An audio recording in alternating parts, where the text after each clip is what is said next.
Assalamualaikum warahmatullahi wabarakatuh. Perkenalkan, nama saya Rizal Andi Kusnomo.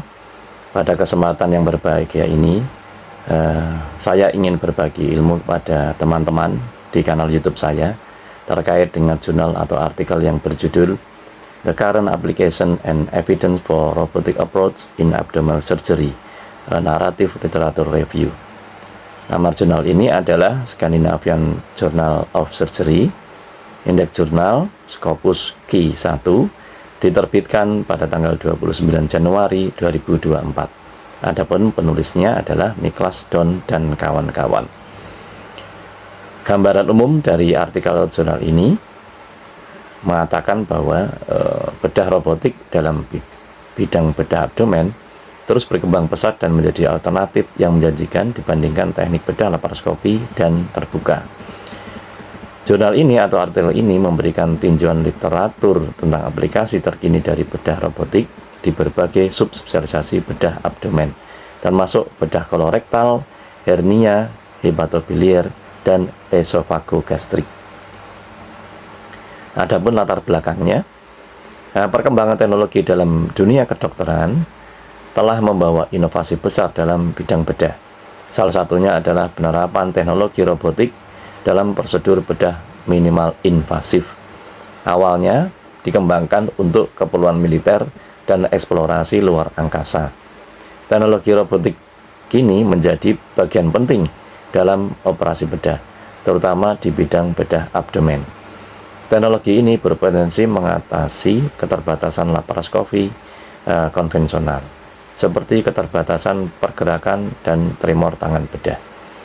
Dengan meningkatnya penggunaan sistem bedah robotik seperti Da Vinci, penelitian lebih lanjut diperlukan untuk mengevaluasi efektivitas, efisiensi, dan manfaat klinisnya dibandingkan dengan metode konvensional. Tujuan dari penelitian ini adalah untuk memberikan tinjauan literatur mengenai penerapan dan bukti ilmiah terkini tentang penggunaan pendekatan robotik dalam bedah abdomen. Fokus utama penelitian ini adalah prosedur bedah yang umum dilakukan di Departemen Bedah Skandinavia, termasuk bedah kolorektal, hernia, hepatobiliar, dan esofagogastrik. Metode penelitian studi ini merupakan tinjauan literatur naratif yang mengkaji berbagai penelitian sebelumnya mengenai penggunaan bedah robotik dalam berbagai prosedur bedah abdomen. Artikel-artikel yang ditinjau mencakup studi retrospektif, penelitian prospektif, serta uji klinis acak atau RCT yang membandingkan bedah robotik dengan pendekatan laparoskopi dan terbuka. Dari hasil utama yang didapatkan dari artikel jurnal ini menunjukkan bahwa bedah robotik terus berkembang dalam berbagai bidang bedah abdomen dan memiliki potensi yang cukup bermanfaat. Tetapi masih terdapat perdebatan mengenai efektivitas dibandingkan dengan bedah laparoskopi konvensional. Berikut ada beberapa temuan utama dari jurnal ini terkait dengan hasil. Pada bedah kolorektal diberikan keuntungan atau mendapatkan keuntungan di mana bedah robotik dapat memberikan keuntungan dalam operasi rektum karena area kerja yang sempit di bagian panggul dengan peningkatan ketepatan diseksi dan pengurangan resiko konversi ke bedah yang terbuka. Kedua adalah bedah hernia. Dari bedah hernia ini dilihat dari potensi untuk hernia secara kompleks. Bedah robotik pada artikel ini menunjukkan manfaat dalam perbaikan hernia ventral yang kompleks dengan lebih sedikit komplikasi dan waktu rawat inap yang lebih singkat. Tetapi penelitian ini lebih lanjut masih diperlukan. Kemudian yang ketiga, pada bedah hepatopankreatobiliar, pendekatan robotik untuk operasi pankreas. Studi menunjukkan bahwa robotik dapat mengurangi komplikasi dan mempermudah anastomosis dalam pankreatikoduodenektomi dibandingkan laparoskopi konvensional. Untuk bedah hepar, robotik memberikan keuntungan dalam operasi hepar yang kompleks. Tetapi tantangan utama adalah biaya yang tinggi dan durasi operasi yang cukup lama. Yang keempat, bedah esofagogastrik. Keuntungan dalam reseksi kanker esofagus dan lambung. Studi ini awalnya menunjukkan bahwa pendekatan robotik dapat mengurangi komplikasi pasca operasi seperti infeksi paru-paru dan meningkatkan hasil jangka pendek. Tetapi belum ada bukti kuat mengenai manfaat jangka panjangnya.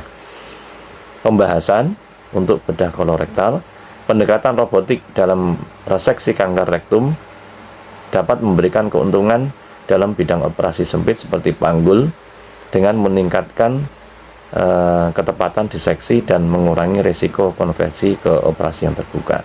Pada bedah hernia, bedah robotik berkembang pesat dalam perbaikan hernia dinding abdomen, terutama untuk hernia kompleks yang memerlukan rekonstruksi lanjutan. Meskipun ada beberapa studi menunjukkan pengurangan lama rawat inap dan komplikasi dibandingkan metode konvensional, uji klinis acak yang lebih besar masih diperlukan. Bedah hepatopankreatobiliar. Penerapan bedah minimal invasif dalam bedah pankreas menunjukkan penurunan morbiditas tanpa mengurangi hasil onkologis. Pendekatan robotik dianggap lebih unggul dalam prosedur seperti pankreatikoduodenektomi karena mempermudah anastomosis yang kompleks. Untuk bedah esofagogastrik, pendekatan robotik semakin banyak digunakan dalam reseksi kanker esofagus dan lambung dengan potensi mengurangi komplikasi pasca operasi seperti infeksi paru-paru. Adapun beberapa studi menunjukkan peningkatan waktu operasi tetapi dengan hasil jangka pendek yang lebih baik. Kesimpulan yang bisa kita dapatkan, penggunaan robot dalam bedah abdomen menunjukkan potensi yang signifikan dalam meningkatkan presisi bedah, mengurangi komplikasi tertentu, dan mempercepat pemulihan pasien.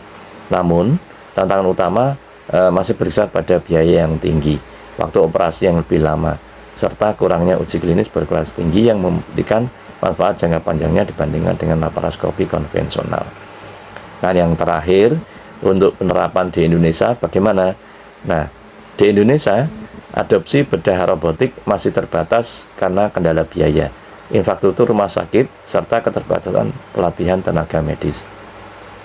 Namun, dengan berkembangnya teknologi dan meningkatnya investasi dalam bidang kesehatan, di masa depan, bedah robotik berpotensi menjadi bagian integral dari layanan kesehatan di Indonesia.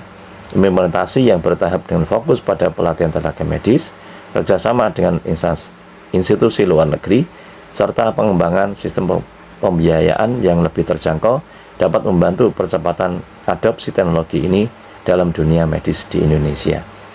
Demikian pemaparan artikel atau jurnal yang bisa saya sampaikan, mudah-mudahan bermanfaat untuk kita semuanya. Saya akhiri, Assalamualaikum warahmatullahi wabarakatuh.